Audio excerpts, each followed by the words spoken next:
Hello everyone, আজকে একটা interesting video নিয়ে এসেছি। চলেন শুরু করা যাক। আজকে আমি দেখিয়ে দিব আপনারা কিভাবে ওয়াটার পাম্প বানাইতে পারবেন।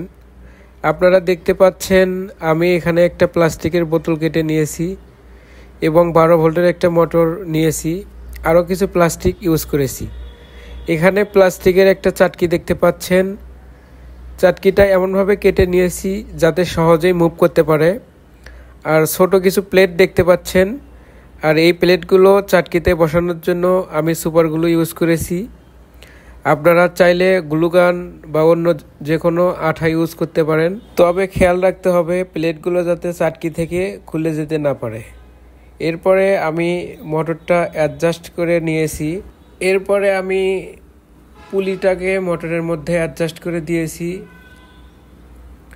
তারপর মোটরটা আমি অন করে দিয়েছি। আপনারা এখানে দেখতে পাচ্ছেন আমার কাজ মোটামুটি শেষ।